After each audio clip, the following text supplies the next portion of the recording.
Welcome back to this week's Unfiltered Autistic Podcast. And this week on the podcast, I'm joined by a very special guest, Mr. Adam Harris, CEO of AsIAm. I'm very lucky, and I suppose I would say have the privilege of knowing Adam for well over a decade now. I have known Adam as my CEO when I worked directly for the charity and when I was a board member of the charity. I've also known him as a colleague and I suppose more importantly to me, as a friend. Adam certainly has, in my opinion, and I know in the opinion of many others, changed the course of understanding and acceptance of autism and autistic people and their families here in Ireland and further afield. Together we reflect on Adam's childhood, the role his parents played in helping to develop the incredible person that he is today. We also talk about how it feels to walk away from a charity that he was inspired to create as a teenager and what he hopes will guide him into the future as the new CEO of Social Entrepreneurs Ireland. So let's get on with the podcast. Adam, you're so welcome to the podcast. For any of our listeners that may be discovering your work now for the first time, would you like to introduce yourself a little bit, maybe professionally and personally, and also maybe talk about where you are in your life today? Thank you. Thank you so much, Amanda, and it's been great to work with you and to have you as a friend over so many years, and it's lovely to be on the podcast with you this morning. So yeah, my name is Adam. I am the autistic man from County Wicklow in Ireland, and I am the founder and CEO of AsIAm, Ireland's Autism Charity, an organisation I had the honour of setting up around the time of doing my leaving cert. Depending on what way you count it, I started the work to set up AsIAm about 15 years ago, and we formally launched in 2014. And since then, I suppose we've been on a whirlwind as Ireland's Autism Charity, an autistic-led organisation seeking to build an Ireland in which every autistic person is accepted as they are, equal, valued and respected.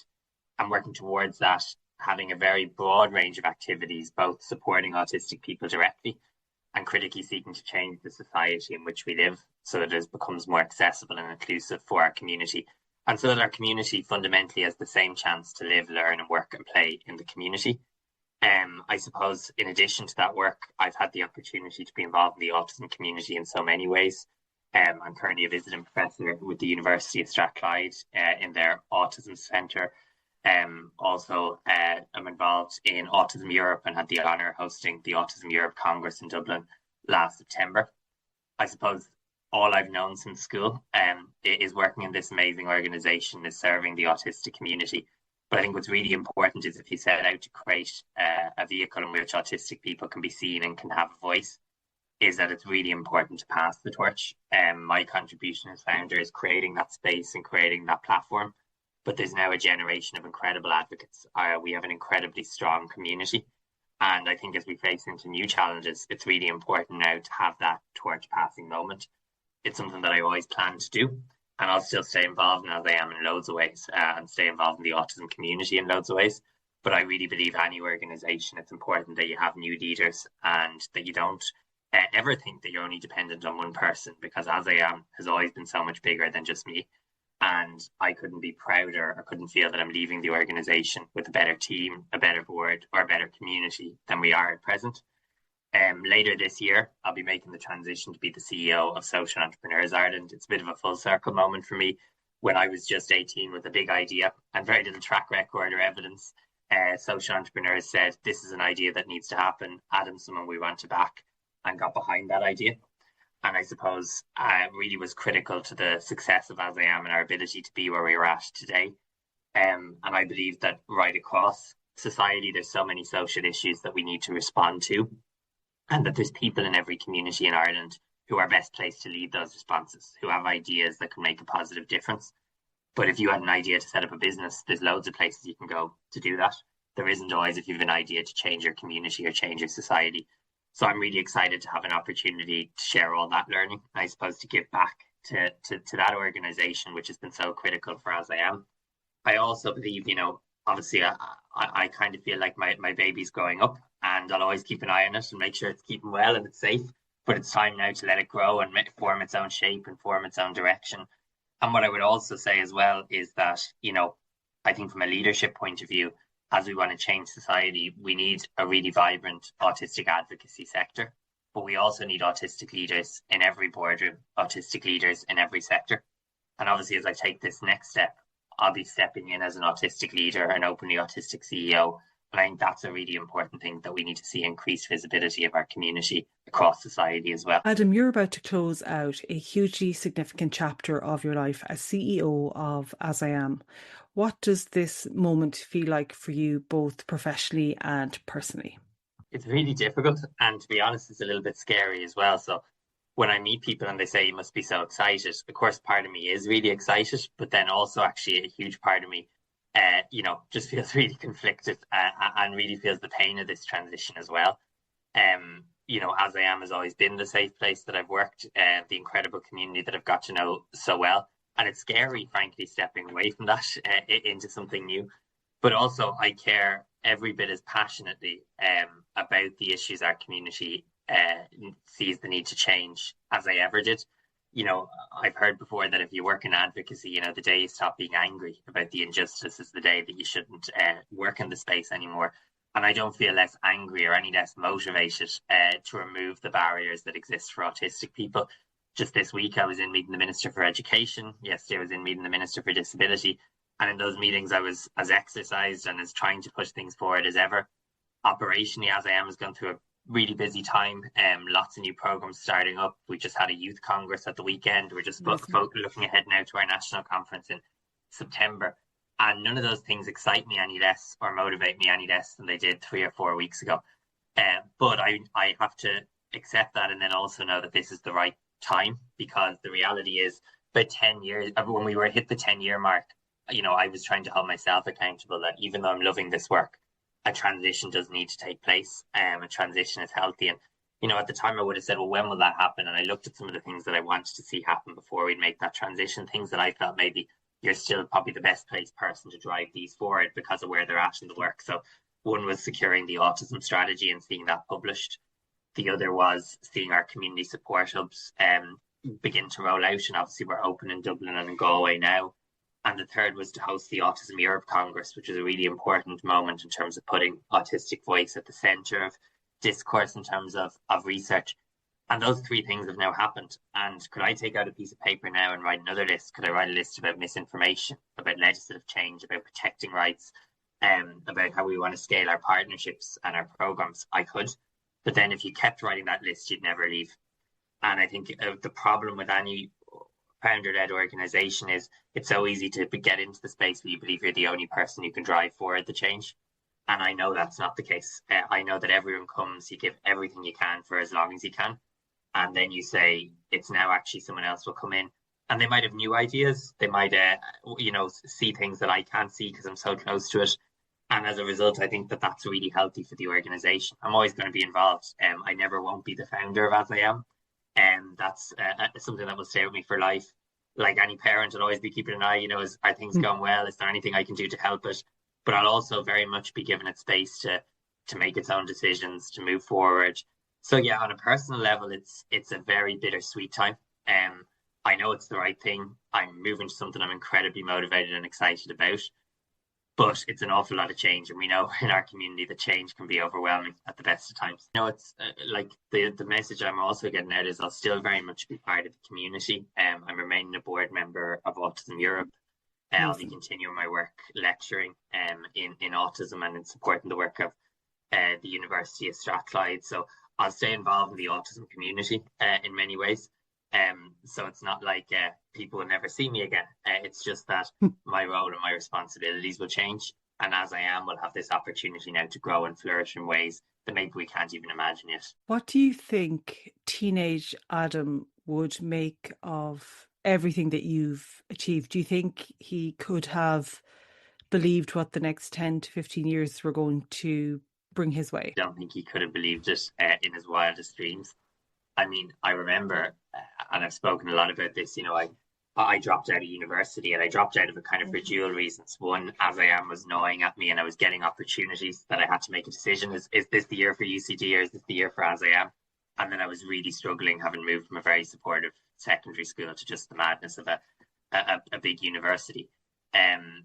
So I suppose I think at that time when I made that decision and would have been talking to my parents and stuff about it, I genuinely think everyone, and probably even a little bit of me, thought, this is a big idea Adam has. He's had this opportunity. He's been on the Late Late Show. Let him get it out of his system. Let him try things, and then life will go back to normal. I never in my wildest dreams could have imagined that, we'd be an organisation making an impact in every county in the country, 50 autism-friendly town committees across Ireland. Wow. I think 7 or 8 universities implementing our framework, 150 schools.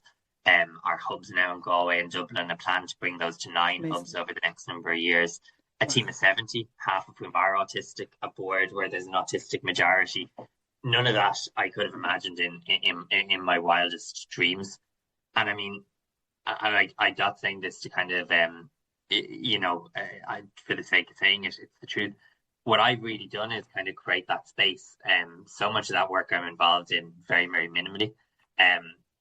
But what we have done is create a space where autistic voices can lead, create a space where the direction of the community is what drives the work of the organisation.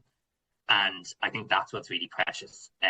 We've created a vehicle together that really is capable of building change. And I think sometimes when I talk to people, like we look at other equality movements, a lot of people will say that if you look at the autistic self-advocacy movement globally, arguably the earliest start date was probably the early 90s, with people like Jim Sinclair.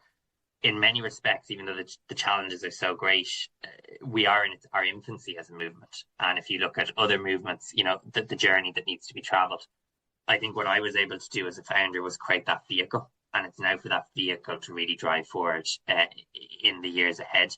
But what I will say as well, because obviously sometimes as an advocate, your job is to point out all the things that aren't working and all the barriers. And, every year we publish our Same Chance report and we talk about how attitudes still really need to change in society. And that's all absolutely true and valid. What we don't always get the time and space to also say is it is incredible in Ireland when you have a good idea and you want to make a change, how many people get behind you. So it simply wouldn't have been possible for an 18-year-old who certainly didn't get out of bed, first of all, and say, I want to set up a charity, wanted to set up a website, wanted to educate people.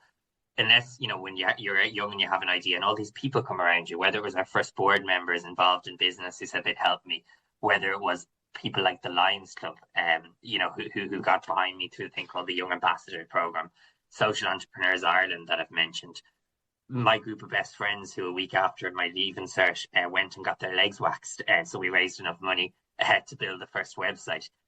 It's incredible that when you have an idea or you have a message that needs to be heard, the amount of goodwill and the amount of people who'll step behind you. And that happened in the early days of AsIAm, and it's why we really got off to where we did it. My great friend Fintan Tierney, who was our first chair, was critical to that. But it's happened every step of the way.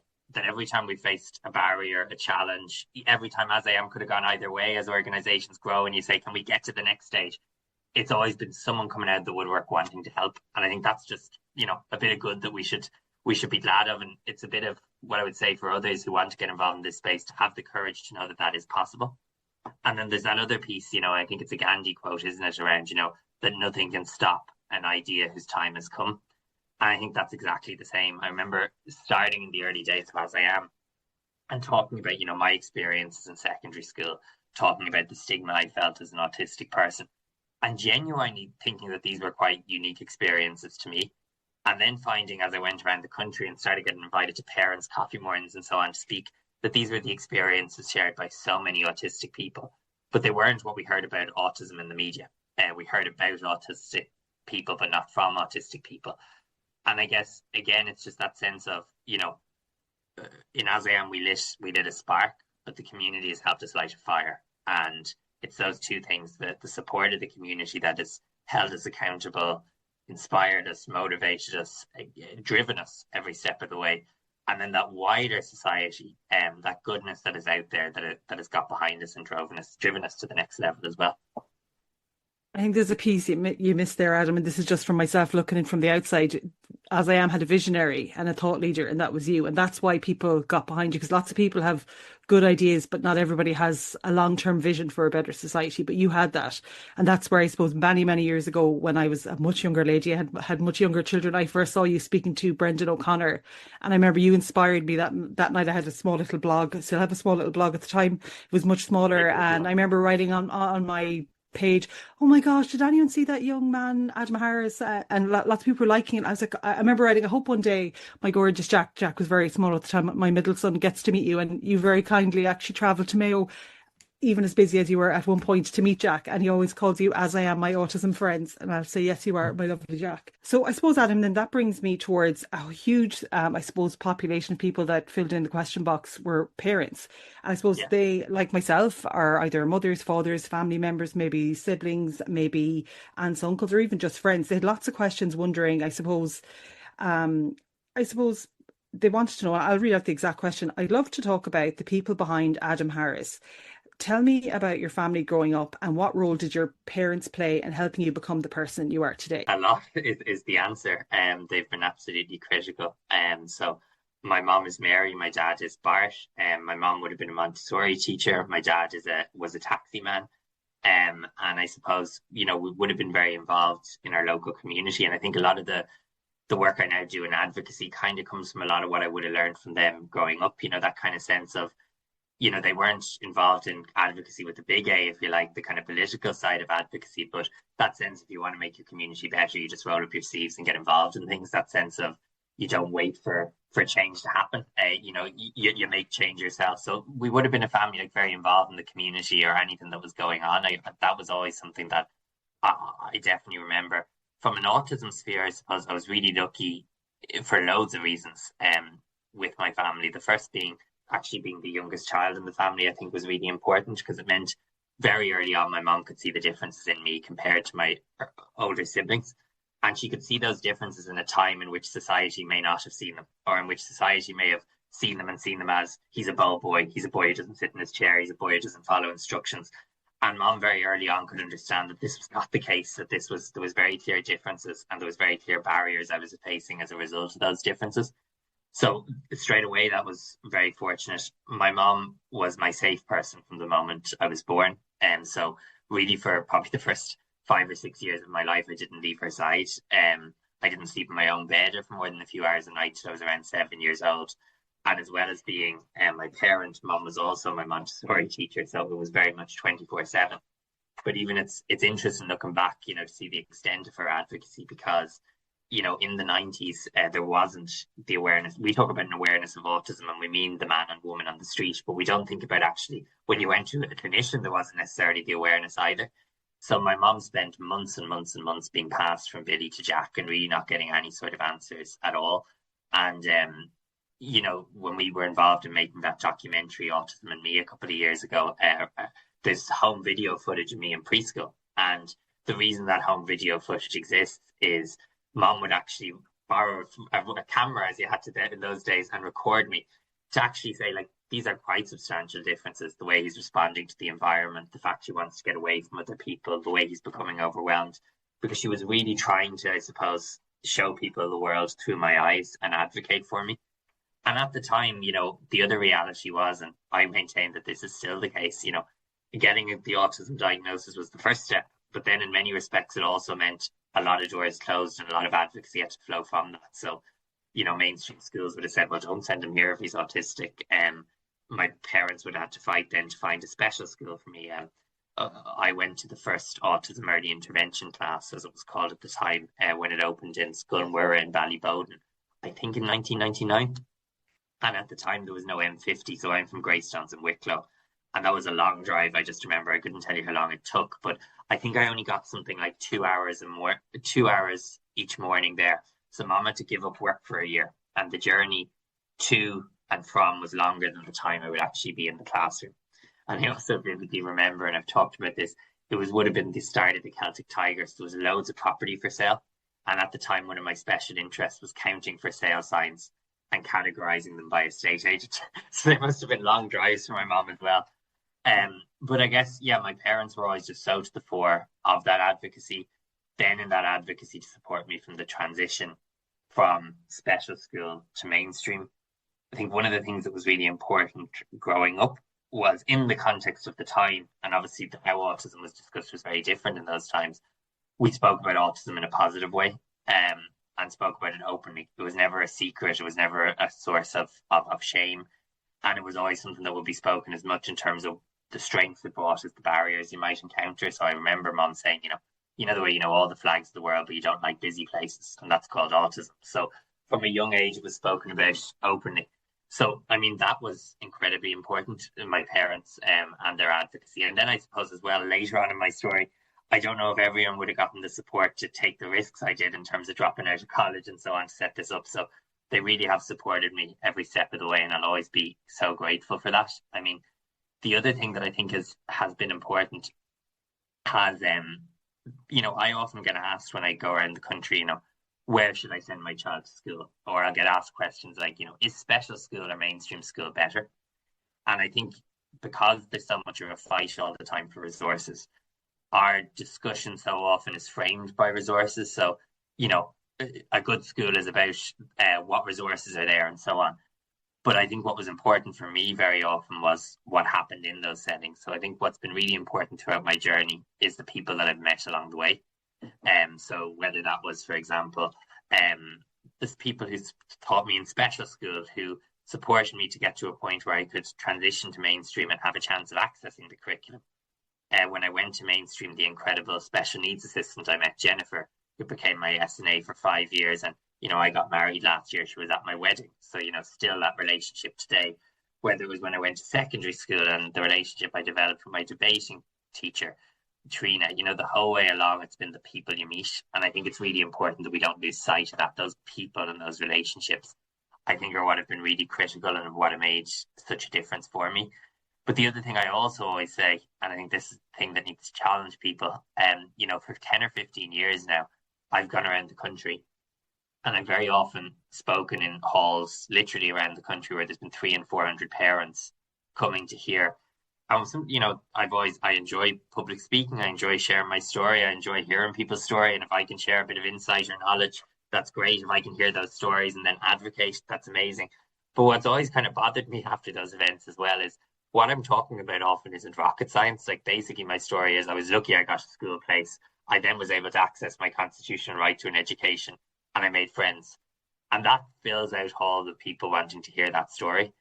Now, the friends that I made in transition year, another major turning point in my life, the really great friend group that I have, if any of those, if they're neurotypical or non-autistic, was to offer a similar talk about their education experience and growing up, I'm not sure anyone would come.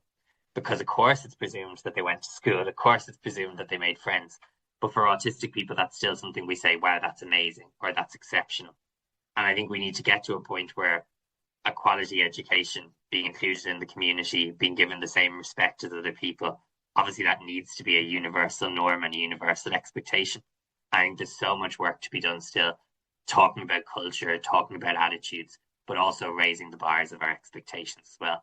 And of course, that doesn't mean that everyone will have the same journey as I do, but it means that they should face barrier-free access to their journey and to their participation in the community. As I was listening to you, I was just thinking about, gosh, not only, obviously, I think you're a pretty phenomenal person. I think I've told you that probably too many times. I like stop with the praise, but it just occurs to me the values and the ethics and the way of being that I'm always trying to instill in my own children. I feel like that's very strong in you, what your parents, and in particular, your incredible dad, but as you say, you spent those really early formative years very closely aligned with your mother, Mary. And I feel like for a lot of, say, autistic people or family members listening, that they're going to really align with what you've just said, but not only what you just said, but the power of having a family that just believe in you and don't try to go down the route of, well, this is what everybody else is doing. Your mom and your dad were like, this is what Adam needs. As you say, you were able to tell her all of the different, for sale signs along the route. I'm sure she found those very interesting. But I think what you said is very poignant. But also what stands out to me is anytime you ever speak, even though you're sharing your lived experience, you think so broadly and you think down the road for the impact on other people. And I think that's the true essence of an advocate. It's never about you. It's about what impact can I bring by sharing these stories, by trying to change, as you say, push the wheel on and make positive change for other people. So when you think about your mom and your dad, what do you think they got right and how they supported you? Yeah, I think fundamentally I would say it was about following my lead, not ever making me try and fit into a square box, so to speak. Number two, I think it was about the fact that we talked about autism openly. I think that stood to me as I grew up, because I've no doubt I can remember times in my life where I felt very different, where I felt very isolated, and that was very hard. But it would have been an awful lot harder if I didn't have an understanding as to why, or if I'd grown up in a family where autism was a source of shame or stigma. So I think that was really, really important. I think the other thing my family did do that was important was expose me to lots of things, and definitely also always kind of supporting me, and also slightly always pushing me outside my comfort zone in a very safe and protective way. I think that was very important. The other thing that I think, was important over time, and I don't think this was something that they found easy, and it's something that I think my national school actually played a very important point in, is it is that piece of, on the one hand, growing up, you really need to protect your autistic child. You're advocating, you always want to protect your child full stop, but when your child is autistic, you see those additional barriers, you see that you have to fight a system. And often, you have to spend a huge amount of time. So I was essentially my mom's full-time job for a number of years. But I think there's a reality then that at times you nearly don't want your child to fail, and you want to protect at all costs. And of course, the reality is you have to be given those chances, and you resent if you don't get those chances to be that little bit more independent, to experience those things other young people experience, to make mistakes. So like a story I often tell was in the national school I went to, they had this tradition where in 5th and 6th class, you used to go to the Gaeltacht for a week. Now, I was exempt from Irish, and there would have been no expectation on me to go. But obviously, I was hearing all the other young people talking about this big trip to Donegal, and obviously, like any young person, I wanted to be part of it. And my mom was really concerned because she was thinking about all the possible things that could go wrong. So one of them was that I have a real difficulty as sensory triggers around people eating crisps. So what if you're staying in the Ballantyne's house and someone opens a packet of crisps? What will happen then? What if you don't like the food because you're a plain eater? You'll go hungry. And there was this big long list of things that could possibly go wrong that were really concerning to her. But what I remember was my amazing principal, who's now on the board of AsIAm, Eileen, she actually managed to convince my mom to let her take me to the Gaeltacht for one day. And it was a long way away. We lived in Wicklow, in Donegal. So she actually flew me up to Donegal, 20-minute flight for one night. And she stayed with me. And the idea was, if it went well that year, would we take the risk of going for the full week the next year? And we did. And then I went for the full week the next year. And I think it's just an example of, scaffolding around the family and allowing that independence. And there was always a certain gap, like I remember, I think about a week before I started secondary school, I went down to my local town by myself. That's a mile from my house. I think every other young person had probably done that 2, 3, 4 years beforehand. So, it was that example of being supported to slowly cut those apron strings, if you like, was an important moment too. It reminds me of, I think you met Mr. Gertie in Knockruski National School. Your story about your mom and the incredible Principal Eileen's a little bit, not exactly the same, but when I brought Connor there for his first day, do you know they carry an infant? Like Connor was a big child. I was carrying him in like an infant, and he was like, oh, Amanda, if we'd known Connor needed like mobility adaptation, we would have provided him here at school. Does he need that? And I was like, oh no, he can walk. And he was like, and why are you carrying him like that? And I was like, oh, in case he'd fall. And he was like, well, why don't we put him down? We'll just see. And Connor bolted, like, thank God I'm away from it, and he ran straight down to the classroom. So yeah, not exactly the same, but I can kind of understand. I can kind of relate. I really do relate to your incredible mom and trying to protect you, but also the loving push to let you go. You've talked a lot about your own identity and how other people around you in terms of formation really support you to accept yourself and broadly across the community, how you've helped others, autistic or not, to understand autism and accept people that are different. I suppose, how has your relationship with being autistic changed over the years? I think this is a great question, because I think it also, I think sometimes in this conversation, there's a presumption that, I've been the advocate showing everyone how to do things, and then I've learned nothing. It's been much more fluid than that, and I've learned so much from the community and got so much support from the community as well. And, I often think back to the early days of AsIAm, and I've spoken a lot about stigma. At the night I went on the Late Late Show was the night that most of my friends found out that I was autistic. And of course, they would have known up into that stage, over the previous couple of years, things like I didn't do Irish, things like, I stimmed a lot, and they kind of would just say that's Adam's run. Or, they knew, for example, I had my own centre for exams. Changes that people have for lots of reasons. So they knew probably I had some support needs, but they didn't know the specifics. And I was terrified of sharing them based on this idea of what people's concept of autism might mean, what people might think of me as a result of that. But there was a really strange 18-month period, maybe not 18 months, maybe it was like a year, where I was going around the country giving talks about autism to hundreds of people sometimes, but wouldn't have told my own friends about it. And, even would have started giving media interviews, but they would have been in things like, I remember doing one for Women's Way magazine or for daytime television, things, 18-year-old guys didn't necessarily watch. So it's only when you went on the Late Late Show, which was even a bigger thing, 10 years ago, I suppose, because everyone watched it, that I was comfortable talking about it. And I think even from there, I remember starting college, which was around that same time, and I was like, I won't need any supports in the disability service. I'll be fine. And I very much needed supports in the disability service. I really struggled, and it was part of the reason why I was so overwhelmed. And I think in the early years of AsIAm, even if you came to my talks and so on, a lot of the time I was looking back. So I was talking about my early years, and I was talking about my time in school, and then the story would kind of end at the present day. And I think what I've hopefully gotten better at and challenged myself to do over the years is to talk more openly about the present day as well. To talk about the fact that, as an adult, I have experienced autistic burnout, and talk about, the way I need to stay regulated as an adult, talk about my own experiences of anxiety, for example. So I think that's been something really important for me is creating actually that space for me to be comfortable talking about my own diagnosis and actually being vulnerable, talking about my own diagnosis and not just talking about it in a past way as well. I think that's been something that's been really important. I'm very conscious as I go on to my new role now. I've had the privilege of leading an organization as I am that is autistic led, of creating an environment in which we really welcome neurodivergent people. We seek to be neuroaffirmative, but I really now want to make sure that I am as open about that in every career that I have or anywhere I work after that fact. Because I know that's important for me now. I know that if I don't do that, that's actually when problems emerge for me. But I also think it's important because to see it, you have to be it.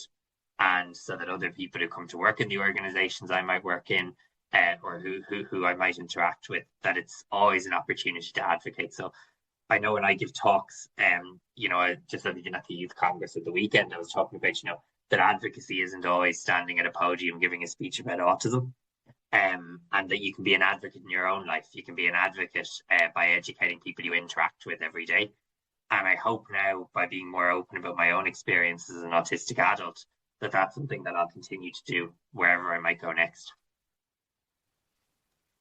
Gosh, Adam, that just even made me think about you've always been surrounded by an organization that you created yourself, and everyone there knew that you're autistic, and now you're going into another incredible organization as the CEO. So now it's all of the things that we just took for not for granted, but like, oh, Adam has differences, and we've all differences. Now it's kind of being very vulnerable, talking about the differences that you have, maybe in rooms that may not have understood that before. And I don't mean in your new organization, you'll be now meeting new colleagues, working with new people in a variety of places. So I just think it's very powerful, but I think it's very powerful for any of the listeners to hear you say that you even find it, that kind of feeling of vulnerability, talking about, I do have support needs at times, and I do find things tricky. So it's very powerful. And that's why, for example, when I would have written about burnout a couple of years ago, the reason I felt I had to is, the areas of work that I find most enjoyable has been some of the work we've done with autistic young people, and once a month working with our youth leadership team, for example.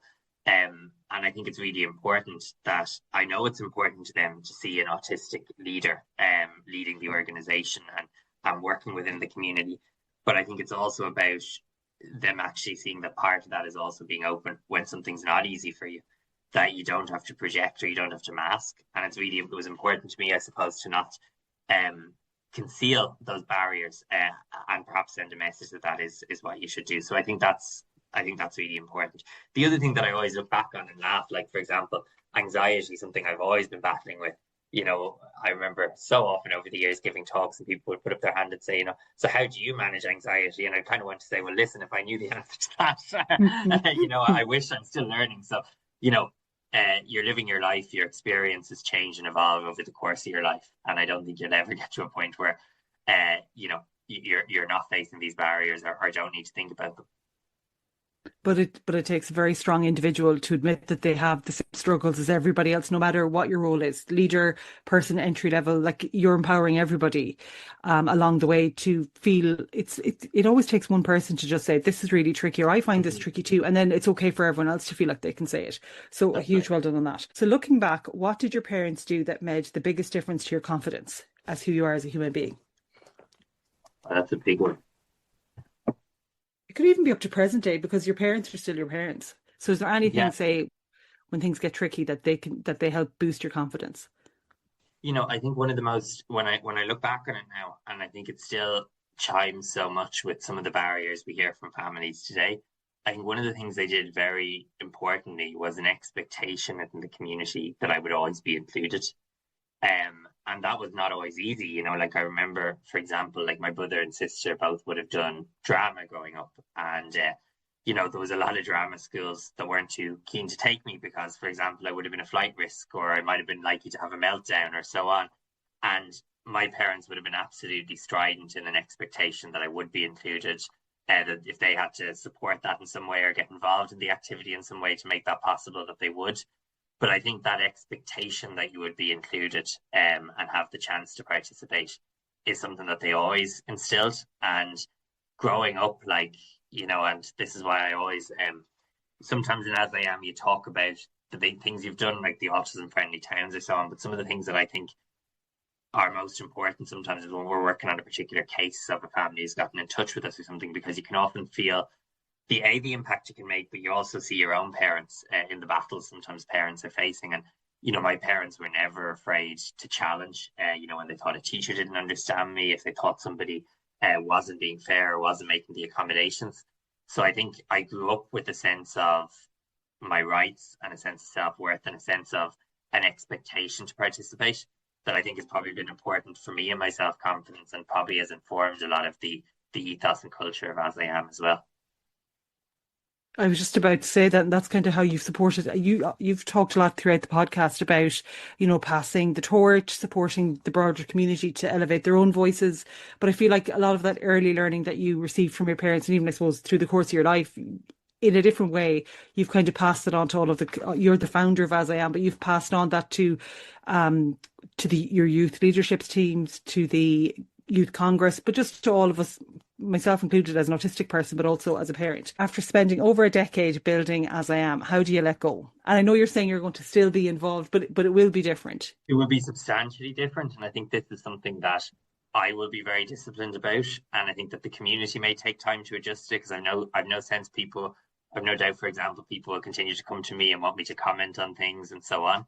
But I think from a governance point of view, it's really important in any walk of life that you do have people in leadership positions, and that they are given the autonomy and the space to lead. So I think one of the ways I hope I can continue to support AsIAm for many years to come is always to be there as an advisor, as a supporter, as a source of kind of, if you want to say, kind of community memory or institutional memory. I'll always be a supporter. I'll always be a cheerleader. One of the things I'm excited about as I go into Social Entrepreneurs Ireland is I'll be continuing to speak from the first person there. Because if I'm trying to convince a room of people why they should support social entrepreneurs, I'll be talking about the support I got and the impact that it's made. So I'll always be able to tell that story and why it's important. But, what's really important is the new spokesperson for the organization will be the new CEO. That CEO will obviously be adopting our strategy. Our board is very clear on that. That's the strategy for the organization. But I'm sure within that, they'll have new ideas, they'll things they want to change. And if I was to, for example, join the board of AsIAm, they wouldn't have the space to do that. They don't feel that somebody's looking over their shoulder all the time. So I'll be given plenty of space. So you'll see me at events. I hope, like maybe the conference and things like that every year.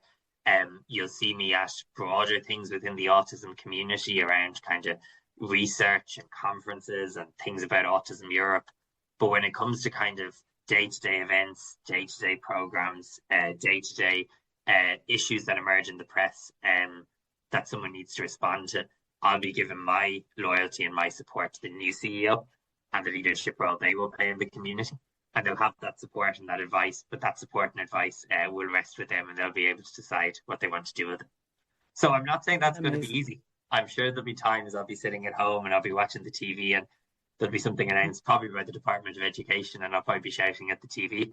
But I will be making sure that that person has the space they need to lead. And bear in mind, they're not coming into a vacuum. Whoever is going to take on this responsibility is going to do that working with the most incredible team. The strength of AsIAm is the quality of the team that we have in place across so many areas. We've an incredible management team. We've incredible people working in policy and programs and the information line and training and employment. We've a really strong, governance structure in place. So they're inheriting an incredible team. Very lucky. I'm just one cog in that. But also you've built an incredible leadership team there in AsIAm as well. So whoever takes the role, they're going to have, for example, your incredible deputy, Fiona Ferris, who I also was very lucky to work with. So there's going to be incredible individuals there already in place that are going to... operations as well. And so many people exactly. That will make a huge difference. But I can still see, though, I can envision you at the television being like, oh. I suppose what excites you about becoming the CEO of Social Entrepreneurs Ireland? I think it is that opportunity to really kind of look at how we address the challenges we face as a society differently. So I remember in the early days of AsIAm trying to explain to people the difference an autistic-led organisation could make, trying to explain that small changes in the environment could make a big impact. And a lot of people just not seeing how it could work, or just not seeing it as something that was relevant, really maybe seeing that autism was the purview or the zone of clinicians or whatever else. I think I've seen firsthand the difference social entrepreneurs can make in a space, but I also see the level of change that's now happening in our society. We're seeing a rise of extremism. We're seeing a growth in division. Our society is becoming much more diverse, something we should welcome and something to make sure that we're able to fully reap the benefits of. We are living through a climate crisis and a climate emergency. There's a rise in technology in terms of artificial intelligence that can do probably more good than we can begin to imagine, but also risks doing harm that we can't even begin to imagine. So I suppose what I know is that the best way we can respond to that is that in every community in Ireland, there is people who are best placed to lead grassroots responses to that. And I want to help find those people. I want to get behind those people. And I want to make sure as a result that the changes that come in our society are really positive changes, and that we don't see a breakdown in the social fabric of Ireland that we've seen in other countries around the world. The success of AsIAm, I know, has been built on the fact that Ireland as a starting point has strong communities and strong social cohesion. And I want to make sure as society changes that we find social entrepreneurs that can not only preserve that, but can fully harness it for the benefit of all. You have so much knowledge in all of these areas. Like you've supported how many grassroots organisations? What did you say earlier? 50 autism-friendly towns now. You'll soon have 9 community support hubs.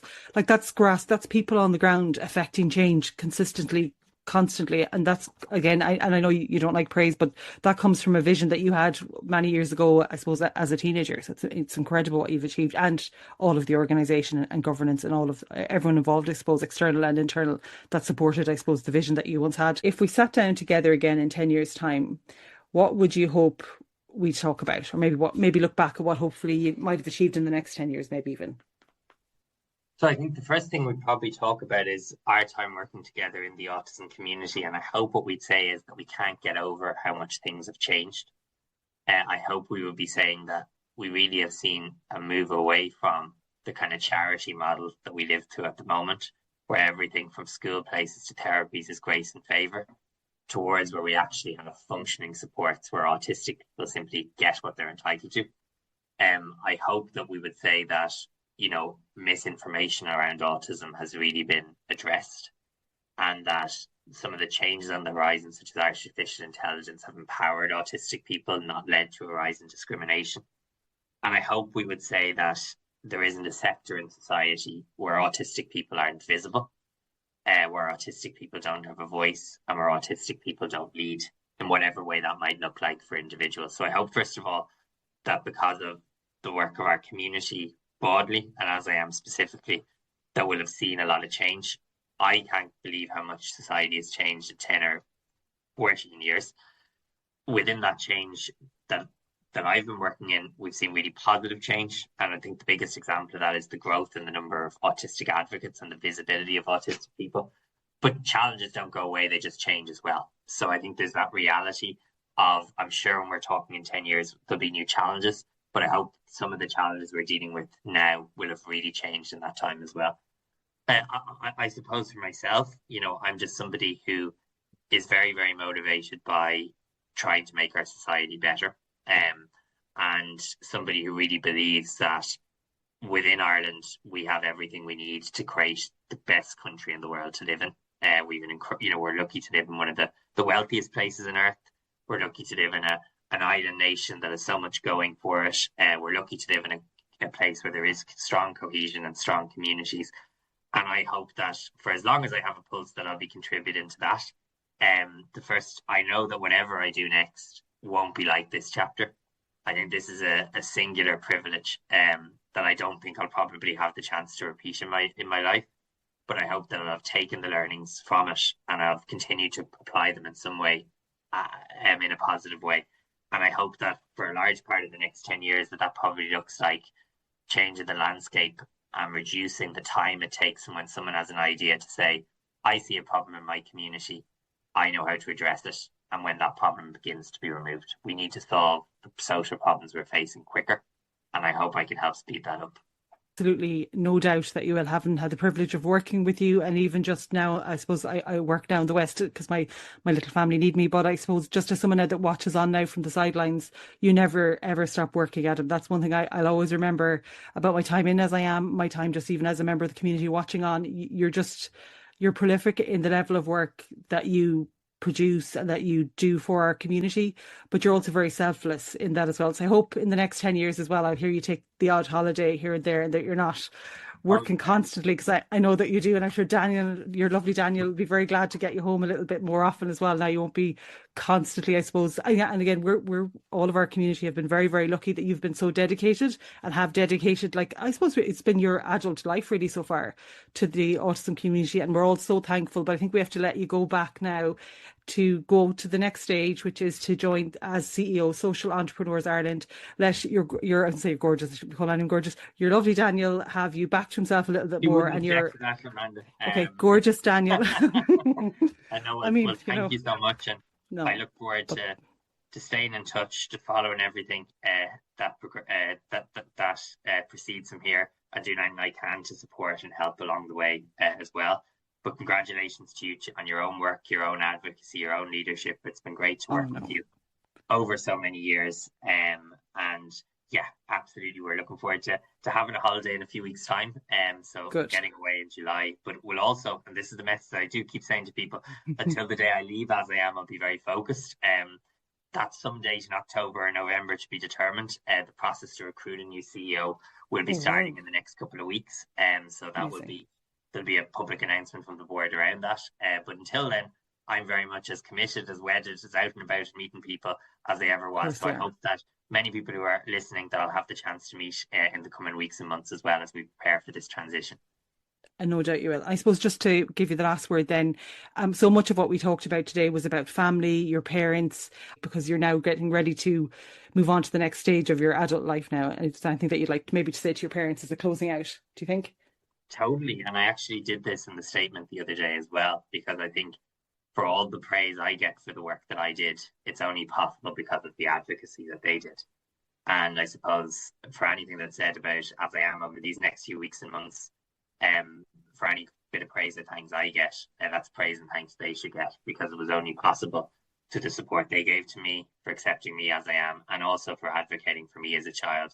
It's informed so much of the work of AsIAm, and it's had such an impact, I hope, on thousands of people as a result.